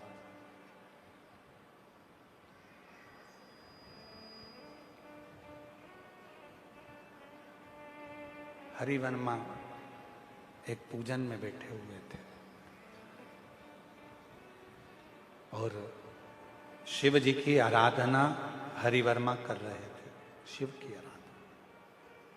उनका पूजन पूरा हुआ, बेटे से कहा कि ये जो भगवान शंकर पर चढ़ा हुआ निर्माल्य है, इसको विसर्जन करने ले जाओ। और बेटा उस निर्माल्य को विसर्जन करने के लिए नहीं ले गया और पिता को अपशब्द करने लगा, ताने देने लगा, आड़ा टेढ़ा करने लगा, बहुत ताने थे। मेरी जीजियों, मेरे जीजाओं, मेरी बेटियों, बेटाओं, मेरी माताओं, मेरे बुजुर्ग माता पिता, एक बात अपने अंदर उतार कर रखना किसी भी व्रत को करो, किसी भी पूजन को करो, किसी भी अनुष्ठान को करो, किसी भी साधना को करो, तो प्रयास करना कि अपने बल पर करो,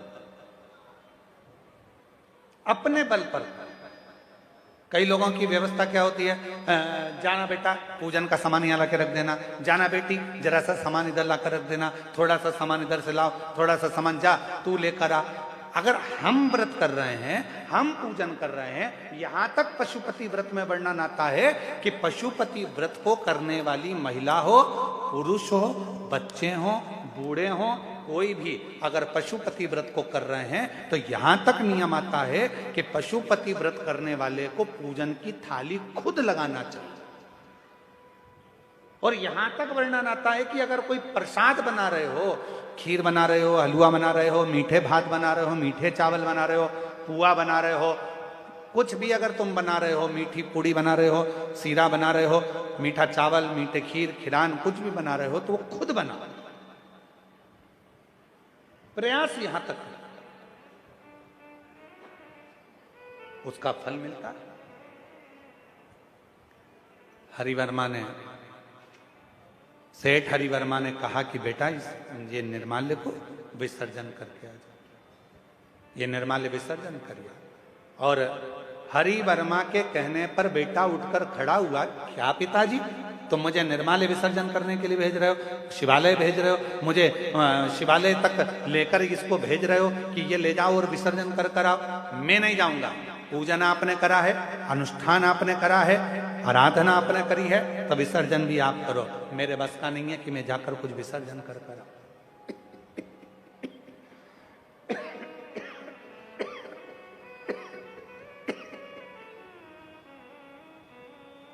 ये मेरे बस का नहीं है कि मैं कुछ विसर्जन करने जाऊं या कुछ कर कर।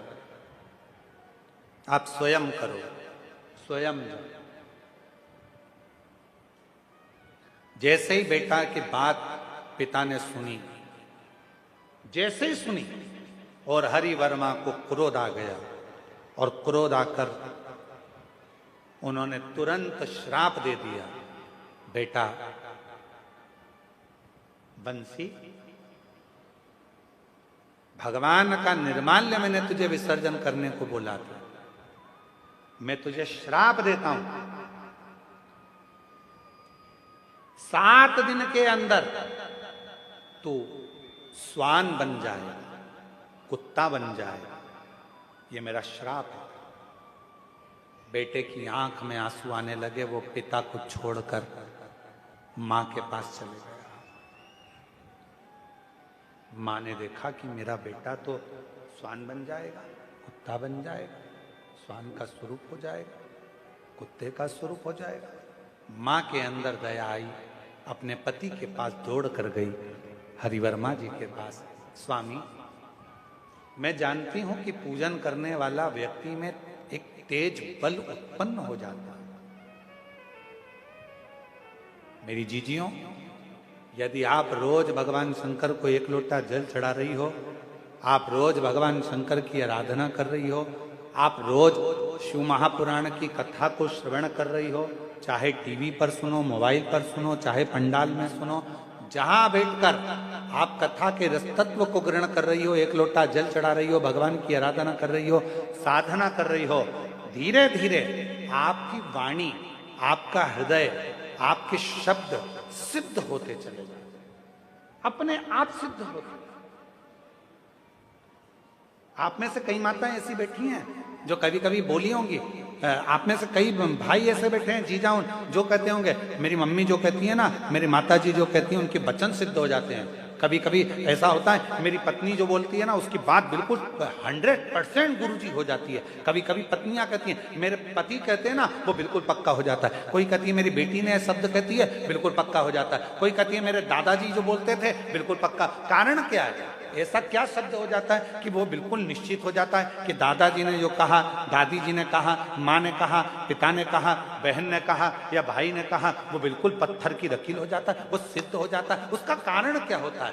मतलब दादा दादी, माता पिता, बहन भाई, कोई ना कोई एक ऐसा होता है जो भगवान की भक्ति में डूबा रहता है, तो उसके वचन अपने आप सिद्ध होना प्रारंभ हो जाते हैं, उसके शब्द सिद्ध होना प्रारंभ हो जाते हैं।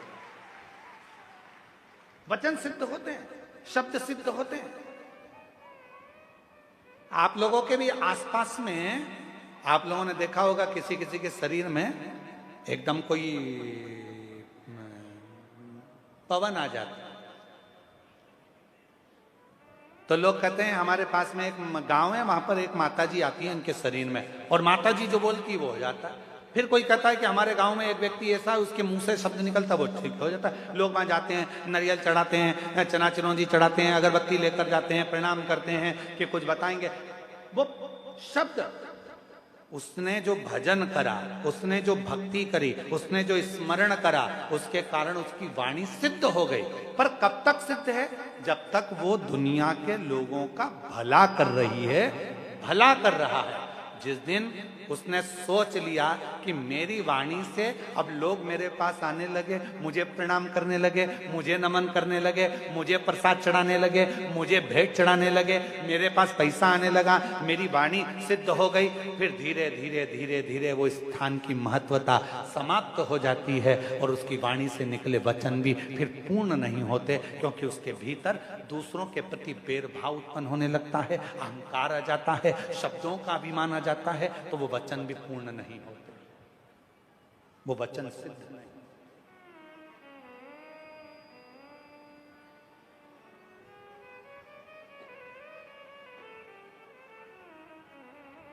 वचन सिद्ध कब होंगे? वाणी सिद्ध कब होगी? जब हम श्रेष्ठता का जिए। महाराज सेठ हरिवर्मा ने भगवान शंकर की भक्ति करी, भजन करा, स्मरण करा, मंत्र जाप करा और उठा पूजन से, और बेटे को श्राप दे दिया कि तू स्वान, 7 दिन के अंदर तू स्वान बन जाएगा। 7 दिन। बेटा रोते हुए माँ के पास पहुंचा, माँ मुझे श्राप लगा, माँ मुझे श्राप लगा। माँ आंख से आंसू बहने लगे, नेत्रों से नीर बहने लगा, आंख से आंसू निकलने लगे। माँ दौड़ी हरिवर्मा की ओर और हरिवर्मा के पास पहुंची। अपने पति के पास जाकर, अपने पति के पास पहुंचकर प्रणाम कर कर रोने लगी। हरिवर्मा ने पूछा अपनी धर्म पत्नी से, तू रोती क्यों है? क्यों रोती? जगत का ऐसा कोई पिता नहीं है जो अपने बेटे को सुधार नहीं सकता। बाप अपने बेटे को सुधार सकता है, पर सबसे बड़ी बेटों की ढाल होती है उनकी माँ, उनकी माता बेटों की ढाल होती है। जैसे ही बेटा कुछ गलती करा और पिता ने चिल्लाना प्रारंभ किया, इतने में माँ आकर खड़ी हो जाती है। 9 महीने तक गर्भ में रखा, तुम तो अपना काम में लगे हुए थे, मैंने कैसे पाल पोस के बड़ा किया मैं जानती हूं। आ गए चिल्लाने, चुप रहो, सुधर जाएगा, हो जाएगा। बस ये सोचते सोचते सोचते सोचते सोचते सोचते बेटा एक दिन गलत काम करने लगता है, मदिरा पान करने लगता है, वेश्यावृत्ति करने लगता है, जुआ खेलने लगता है, गलत गलत जगह पर जाना प्रारंभ कर देता है। क्यों? क्योंकि बेटे को मालूम है मुझे बचाने वाली मेरी माँ है, पर पिता चाहे तो बेटे को सुधार सकता है। इसलिए मेरी माताओं से निवेदन है, मेरी जीजियों से निवेदन है, जब जीजा थोड़ा चिल्लाए, बच्चों को सुधारने का प्रयास करें, तब थोड़ी शांति आप भी रखें। एक प्रश्न आया जितेंद्र जी आपके लिए, बहुत अच्छा। हमेशा पत्र हमारे लिए आते थे, आज तुम्हारे लिए भी आया, ठीक है। गुरुदेव चरणों को कोटि कोटि प्रणाम करती हूं मैं। यशोदा मरकाम, ग्राम उकारी, उकारी डोंडी है, डोंडी सही बोला है? हाँ ठीक है, तुम समझ गए ना, बस तो फिर हम भी समझ गए। यशोदा मरकाम, ग्राम उकारी डोंडी, गुरुदेव प्रणाम करती हूँ, जितेंद्र जायसवाल जी के पूरे परिवार को नमन करती हूँ। हम वनवासी सौभाग्यशाली हैं गुरुदेव, इतने घने जंगल में इतने वनवासी आदिवासी हम कभी सीहोर नहीं जा पाते, पर आज जितेंद्र जी ने कथा करवाकर हम आदिवासियों की मन की तमन्ना पूर्ण कर दी। कहीं बैठी हैं जी जिन्होंने पत्र लिखा है? आप ही हैं? आ जाओ, एक बेलपत्र ले जाना, आ जाइए। मैं यशोदा मरकाम, हम धन्यवाद देते हैं कि हम आदिवासी वनवासी जिस क्षेत्र में बहुत कम कोई बड़े कथाकार आते हैं, इस क्षेत्र में बहुत कम बड़े बड़े आयोजन होते हैं, हम तो केवल देखने के लिए तरस जाते हैं, पर हम आदिवासी और वनवासियों के लिए ये कथा एक ऊर्जा देने के लिए आई है गुरुदेव। हम बहुत बहुत धन्यवाद देते हैं पूरे सभी। बहुत मेरी जी जितेंद्र जी, हम जानते थे ये कथा 5 दिन के अंदर इतनी बड़ी व्यवस्था करना बहुत कठिन काम है। ये 5 दिन के अंदर व्यवस्था हुई है। एक बार जितेंद्र जी को और उनकी पूरी टीम को साधुवाद दीजिए। जब हमारे को सूचना मिली देवघर में कि ये कथा हो रही है, तो हमने आशीष जी को बोला कि सर्च मारो गूगल पर कि ये वहां आदिवासी वनवासी लोग कितने रहते हैं। जब आशीष ने कहा गुरुजी पूरा क्षेत्र ही आदिवासी और वनवासियों का है, वहां बड़े आयोजन नहीं होते हैं, तब हमने कहा भले देवघर में हम बहुत थक चुके थे जितेंद्र जी, ये कथा हम देने वाले नहीं थे, पर जैसे ही आशीष ने कहा पूरा क्षेत्र वनवासी और आदिवासियों का है, वहां पर कोई साधन जाने के नहीं मिलते, ऐसा क्षेत्र है गुरुजी। तो हमने कहा ठीक है, फिर व्यवस्था कैसी भी हो, वनवासी और आदिवासियों के लिए ये कथा। और उसमें सबसे बड़ा योगदान आपका है जायसवाल जी, जो आपने 5 दिन के अंदर इन आदिवासी और वनवासियों के लिए ये पवित्र कथा का दिव्य आयोजन रखा, जो कभी कहीं जा नहीं सकते, खर्च नहीं कर सकते, उनके लिए ये आयोजन, उनके। और एक खुशी हमको कल और हुई जितेंद्र जी, इस बात की खुशी हुई कि कल कथा समापन होने के बाद आपने आगे रहकर, खड़े रहकर यशराज पंडित जी को बोला कि सबको बोल दो कि भोजन प्रसाद तैयार है, भोजन कर कर जाना। ये आपके शब्द सुनकर हमें प्रसन्नता। नहीं तो कई लोग ऐसे मिलते हैं कि वो सोचते हैं कि जितने लोग कम खाएं उतना अच्छा है, पर आपका दिल इतना बड़ा है कि आपने पंडित जी को कहा कि सबको अनाउंस कर कर बोल दो कि भोजन भंडारा चालू है। जो जा रहा है, बाहर से आए हो, वनवासी हो, आदिवासी हो, जंगल की ओर जाओगे तो भोजन कर कर जाना, ऐसे मत चले जाना। ये आपका स्नेह है। आइए एक बार इन बहनों को ताली बजाओ जो आदिवासी और वनवासी क्षेत्र से इन्होंने पत्र लिखा, उसके लिए इनको साधुवाद।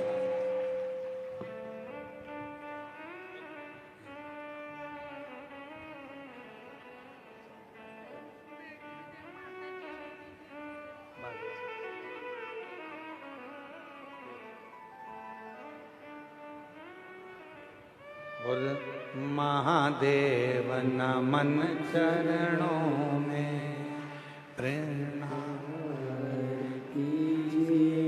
भगवान शिव ओघड़दानी त्रिकालदर्शी कैलाशी अविनाशी शिव की कथा करें। महादेव नमन चरणों में स्वीकार कीजिए, सबका किया है मेरा भी उद्धार कीजिए, उद्धार कीजिए। हे त्रिपुंडधारी, हे त्रिशूलधारी, हे त्रिपुंडधारी, हे त्रिशूलधारी। चरणों में तेरे बाबा जी पावन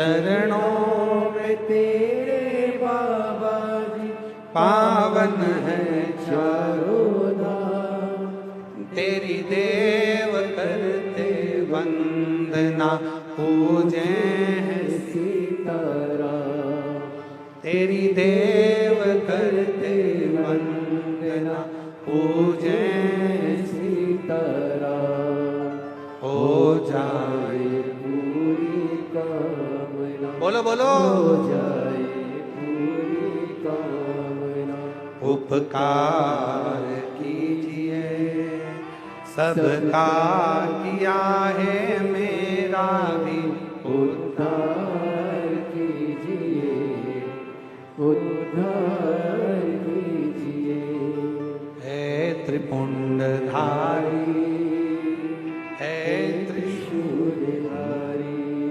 जब व्यक्ति भगवान की अविरल भक्ति को धारण करता रहता है, स्मरण करता रहता है, भजन में डूबा रहता है, तो उसकी वाणी सिद्ध होती चली जाती है। और उसकी वाणी इतनी सिद्ध हो जाती है कि वो जो कह दे। हरिवर्मा, सेठ हरिवर्मा ने अपने बेटे को श्राप दे दिया,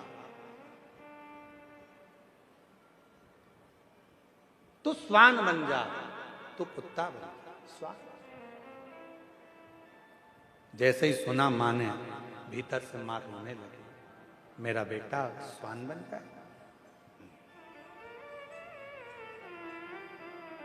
मेरा बेटा स्वान बन जाए। मां रोने लगी, दौड़ी हरिवर्मा की ओर, स्वामी निवेदन है, विनती है, स्वीकार करिए, स्वीकार करिए। स्वामी,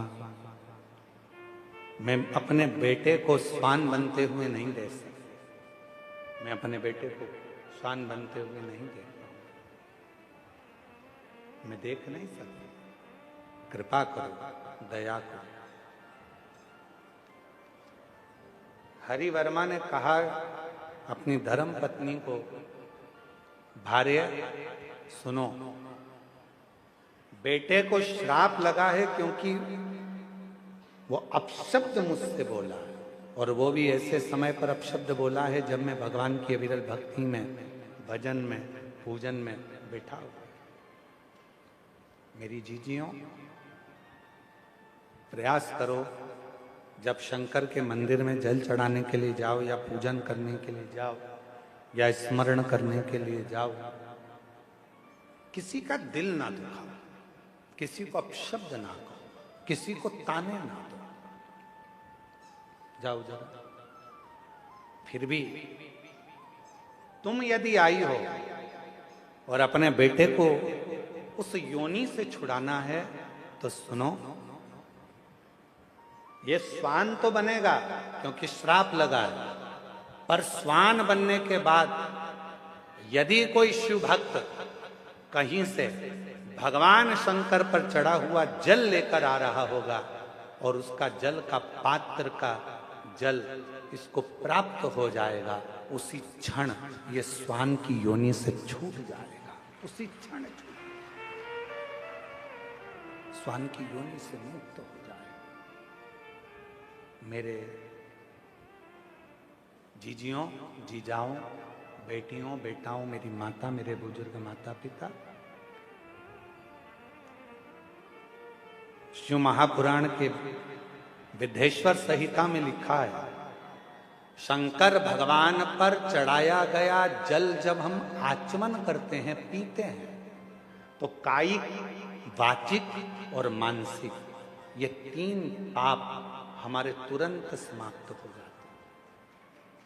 जैसे ही हमने भगवान शंकर पर चढ़ा हुआ, अब कई लोग कह देते हैं शिव पर चढ़ा जल मत पियो, कोई कह देता है शंकर पर चढ़ी बेलपत्र मत खाओ, कोई कह देता है शंकर पर चढ़ा हुआ ये मत पाना। महाराज, शिव महापुराण के शंकर पर चढ़े हुए जल की महत्वता ये देखिए, एक पत्र देखिए,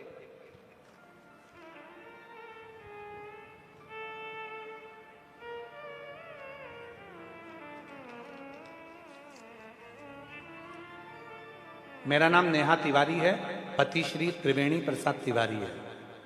लट्टीपारा, कांकेर जिला, कांकेर छत्तीसगढ़ से है। कहीं बैठे हो तो हाथ हिला सकते हैं, अगर कहीं बैठे हो तो हाथ हिला सकते हैं। आप ही हैं? बच्चा आया है साथ में, लिया उसको ले आइए। मेरा नाम नेहा तिवारी है, पति श्री त्रिवेणी प्रसाद तिवारी है, लट्टी पारा कांकेर, जिला कांकेर, छत्तीसगढ़ के निवासी हूँ। मेरी उम्र 31 वर्ष है। मेरा मोबाइल नंबर यह है। गुरुजी, मैं भोलेनाथ की महिमा का क्या गुणगान करूं। मेरी शादी को 8 साल निकल गए थे पर संतान की प्राप्ति नहीं हुई। डॉक्टरों को दिखाया, इलाज कराया, फिर भी कोई परिणाम नहीं मिला।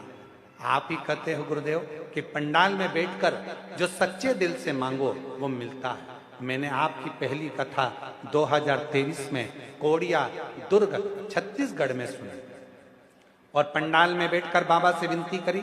आपके कथा में सफेद आंकड़े की जड़ का पशुपतिनाथ व्रत का वर्णन आप करते हैं, जो कि मैंने किया।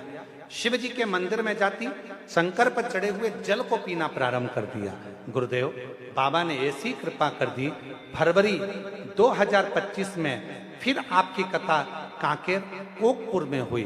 वहां भी पंडाल में बैठकर कथा सुनी और बाबा से विनय करा। बाबा की ऐसी कृपा हो गई गुरुदेव कि बाबा ने करुणा कर कर शिव की कृपा से, बाबा की कृपा से मेरे यहाँ संतान की प्राप्ति हो गई 8 वर्ष के बाद। ये शिव की, ये शंकर की महाराज।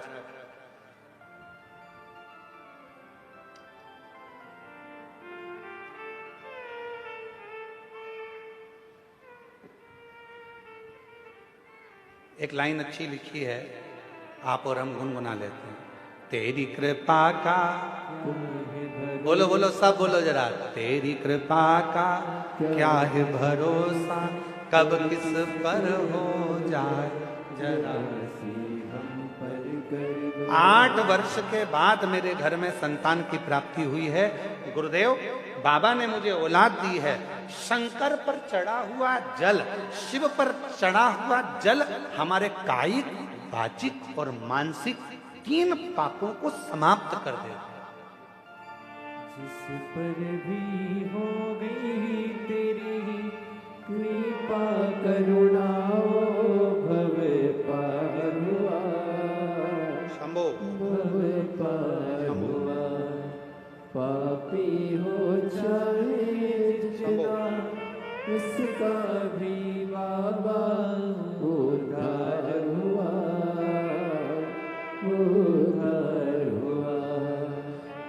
गिद्ध अजामिल गणिका जैसे तेरे मन को भर, जरा से हम पर कर दो। एक बार जोरदार ताली बजाओ देवादिदेव महादेव की। कर दो।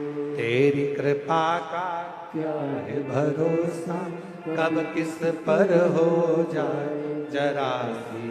हम पर कर दो। शिव कथा कहती है, भगवान शंकर पर चढ़ा हुआ जल जब हम आचमन करते हैं, शिव पर चढ़े हुए जल को जब हम अपने घर पर प्रोक्षण करते हैं, शंकर पर चढ़े हुए जल को जब हम अपने ऊपर छींटते हैं, शंकर पर चढ़े हुए जल को जब हम अपने मस्तक पर चढ़ाते हैं, हमारे ना जाने कितने कितने पाप अपने आप छिन्न होते चले जाते हैं, समाप्त होते चले जाते हैं। वो पाप अपने आप दूर हो जाते हैं,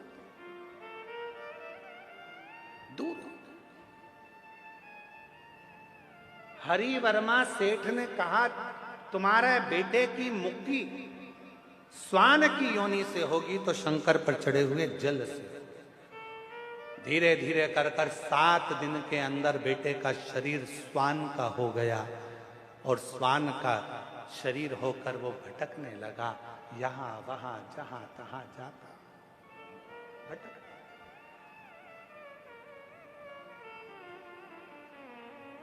एक वीराने जंगल में पहुंच गए।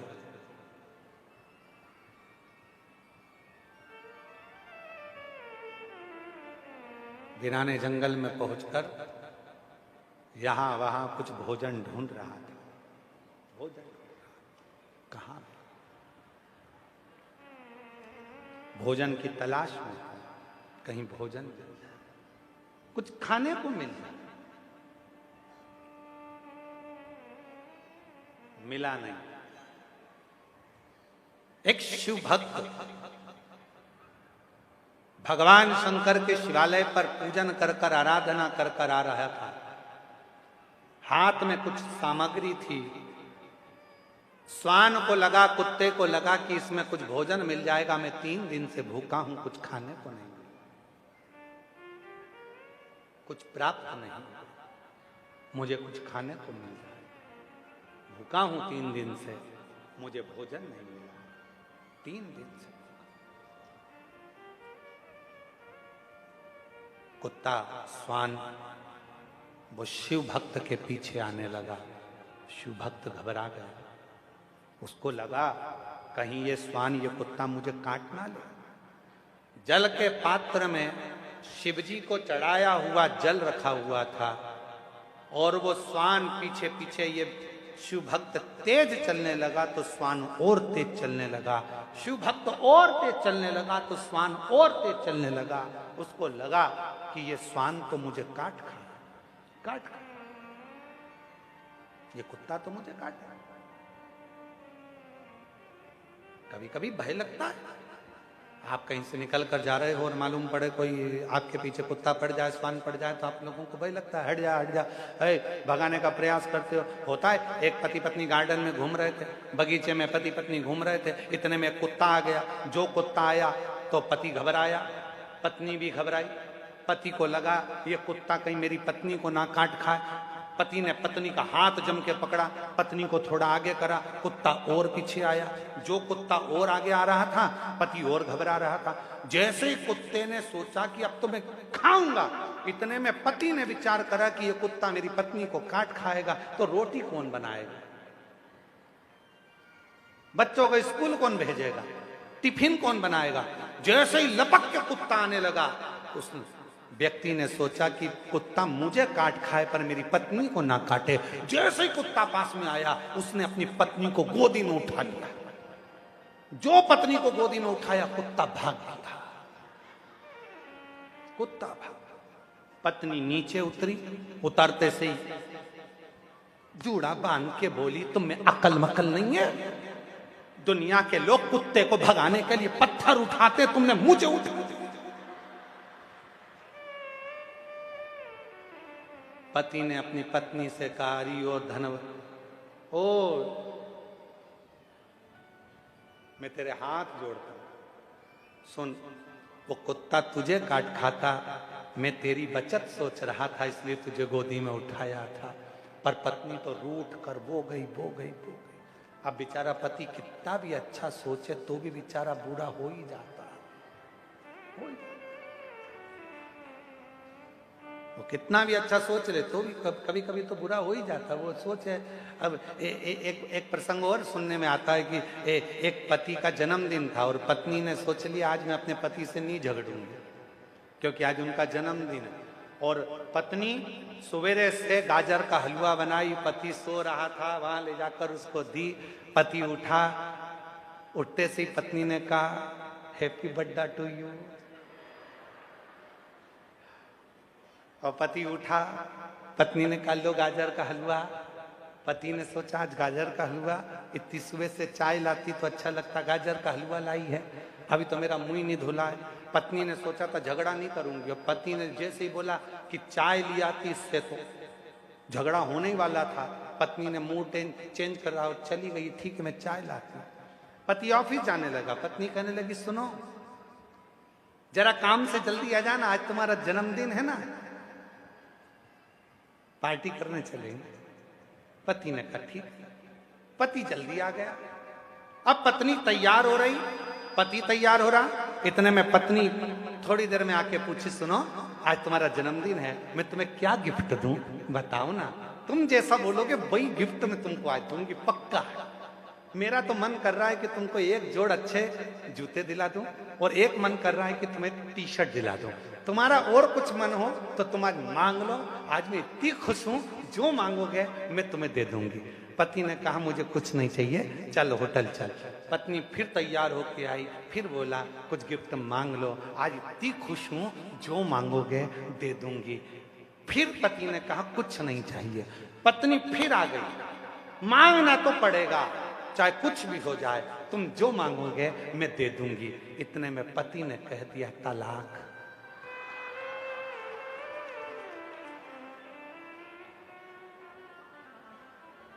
पत्नी गई अंदर, बेलन उठा लाई।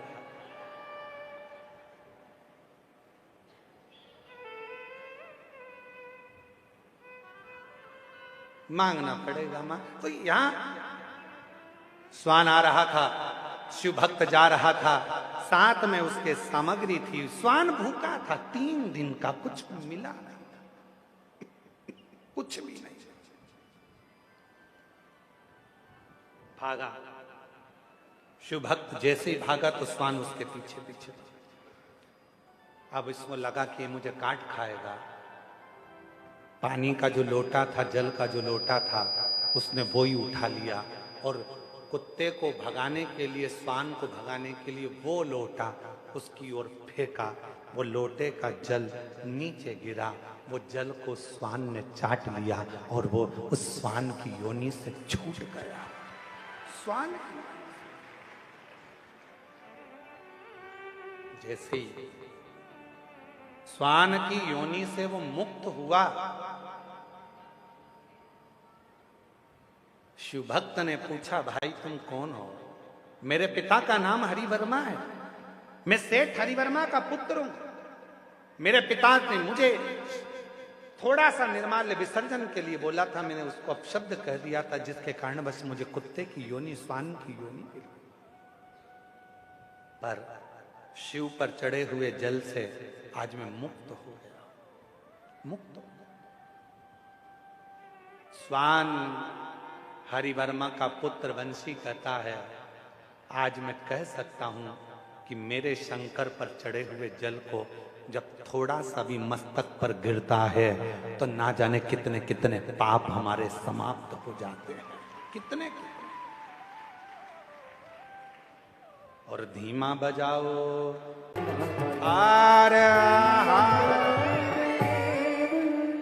अपने स्थान पर बैठकर भगवान देवादिदेव महादेव से अपने मन का भाव कहिए, दिल से प्रार्थना करिए, विनय करिए। जहां जगह मिले बड़े भाव से, आनंद से बैठकर विनय करो। आज कथा का 2 दिवस है।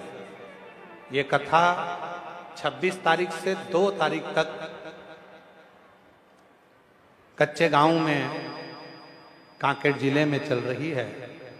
उसके बाद की जो कथा है दिसंबर महीने की 7 दिसंबर से 13 दिसंबर तक गीतम कृषि मंडी चौक,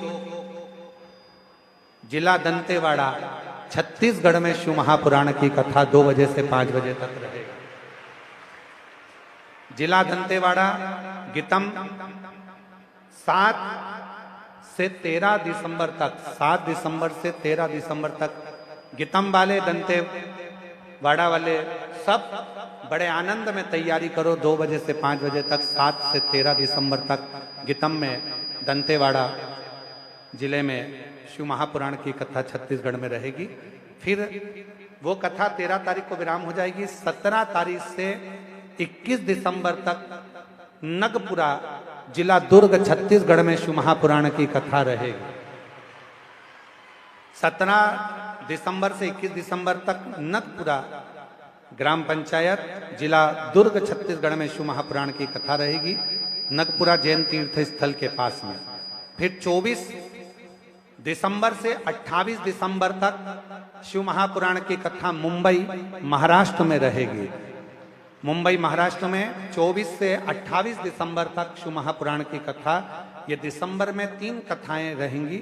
7 से 13 दिसंबर गीतम, दंतेवाड़ा, 17 से 21 दिसंबर नगपुरा, जिला दुर्ग, 24 से 28 दिसंबर मुंबई, महाराष्ट्र, शिव महापुराण की कथा रहेगी। ऐसी पवित्र कथा का लाभ लेने का सौभाग्य आप और हमको मिल रहा है। भाव से, आनंद से बाबा को अपने हृदय की बात कहिए, दिल से प्रार्थना सब करिए।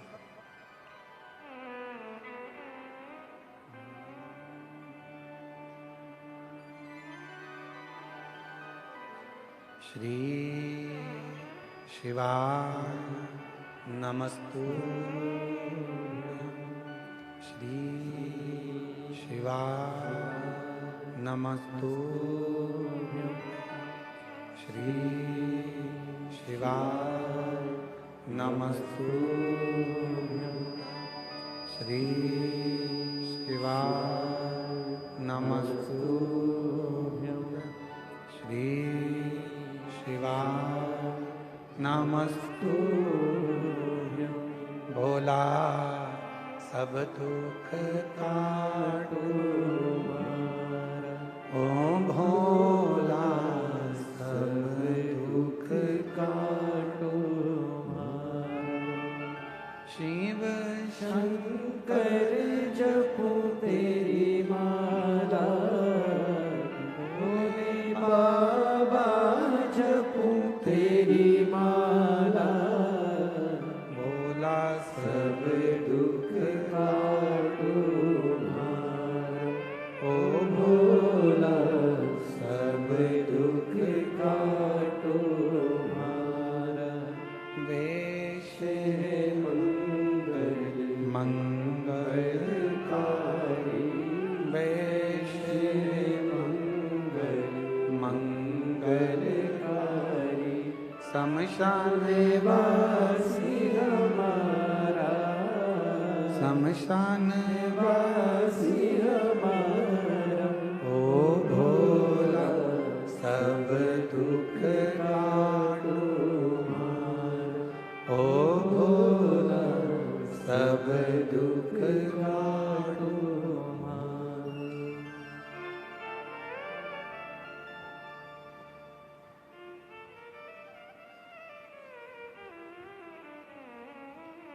भगवान देवज्ञ महादेव भगवान शिव ओगरदानी त्रिकालदर्शी कैलाशी विनाशी भगवान शिव की पवित्र कथा कर रही है। शिव महापुराण की कथा वर्णन कर रही है। शिव तत्व कह रहा है। ब्रह्मा जी के मन में यदि संशय उत्पन्न हुआ तो ब्रह्मा जी को ना झूठ बुलाने के लिए गौ माता को लाने की जरूरत पड़ती, ना केतकी के पुष्प को लाने की जरूरत पड़ती। केवल ब्रह्मदेव भगवान शंकर की शिव की स्तुति कर लेते, भगवान शंकर का भजन कर लेते तो ये झूठ बोलना पड़ता ही नहीं, पड़ता ही। झूठ कहां बोलना पड़ता है? जब किसी पर भरोसा ना, विश्वास ना, दृढ़ता ना, तो झूठ सामने आता।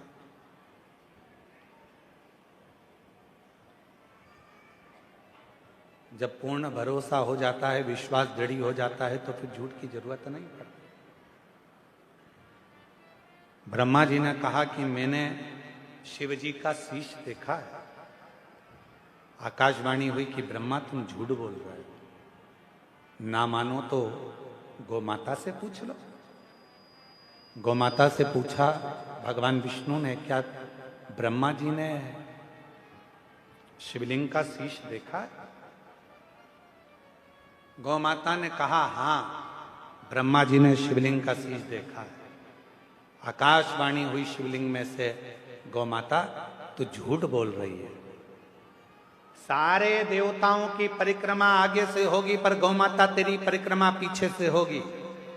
कन्यादान आगे से होगा, वस्त्रदान आगे से होगा, मुद्रा दान आगे से होगा, स्वर्ण दान आगे से होगा, भूमि दान आगे से होगा, पर गौमाता तेरा दान अगर होगा तो पीछे से होगा। तेरी पूंछ पकड़कर लोग गौदान करेंगे, क्योंकि तूने झूठ बोल दिया है, वो भी शिव के सामने, भगवान देवादित्य महादेव के सामने तू झूठ बोल गई।